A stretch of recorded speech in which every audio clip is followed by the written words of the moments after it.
Viewers, నేను doctor Sumeena Reddy, chief fertility consultant and laparoscopic surgeon, Fertilica IVF Hyderabad. ప్రతి నెల మార్చిని ఇంటర్నేషనల్ ఎండోమెట్రియోసిస్ అవేర్నెస్ మంత్ గా జరుపుకుంటూ ఉంటాము. ఎండోమెట్రియోసిస్ అనేది ప్రతి 10 మంది మహిళల్లో ఒకరిలో చూస్తూ ఉంటాము.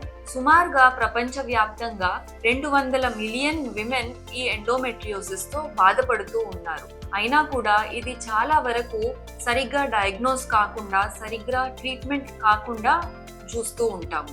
అసలు ఎండోమెట్రియోసిస్ అంటే ఏంటి? మన గర్భసంచి లోపలి పొరలో ఉండే లేయర్ ని ఎండోమెట్రియం అంటాం. ఇది ప్రతి నెల ఋతుస్రావం టైంలో బ్లీడింగ్ రూపంలో బయటికి వస్తుంది.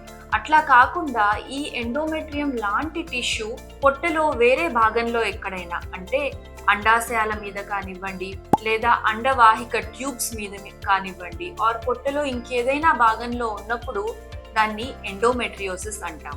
ఎండోమెట్రియోసిస్ వలన నెలసరి సమయంలో తీవ్రంగా పొట్టలో నొప్పి ఉండడము, అట్లాగే సెక్స్ సమయంలో బాగా నొప్పి ఉండడము, మూత్ర విసర్జన లేదా మల విసర్జన సమయంలో పొట్టలో తీవ్రంగా నొప్పి రావడము, ఇన్ఫర్టిలిటీ అంటే పిల్లలు ప్లాన్ చేసుకోవడంలో ఇబ్బంది ఉండడము చూస్తూ ఉంటాము.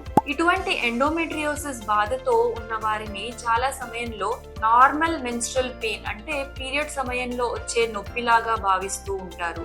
సరిగ్గా టైంకి వచ్చి డాక్టర్ కి చూపించుకోరు. దీని వలన ఈ డయాగ్నోసిస్ అంటే ఎండోమెట్రియోసిస్ వ్యాధి ఉంది అని గుర్తించడానికి చాలా సమయం పడుతుంది. ఒకవేళ మీరు పీరియడ్ సమయంలో అంటే ఋతుస్రావం సమయంలో తీవ్ర నొప్పితో బాధపడుతున్నా, లేదా మీ ఫ్రెండ్స్ లో కానివ్వండి, కుటుంబ సభ్యుల్లో కానివ్వండి, ఎవరికైనా సమయంలో బాగా నొప్పి ఉన్నా వెంటనే డాక్టర్ ని సంప్రదించాలి. టైంకి ఈ వ్యాధిని గుర్తించడం, సరి అయిన ట్రీట్మెంట్ ద్వారా దీన్ని చక్కగా కంట్రోల్లోకి తెచ్చుకోవడానికి వీలుంటుంది. ఈ నెలలో మనం ఈ ఎండోమెట్రియోసిస్ అవేర్నెస్ మంత్ ని జరుపుతున్నాం కాబట్టి ఈ ఎండోమెట్రియోసిస్ గురించి అవేర్నెస్ ని స్ప్రెడ్ చేయడం చాలా ఇంపార్టెంట్. Thank you.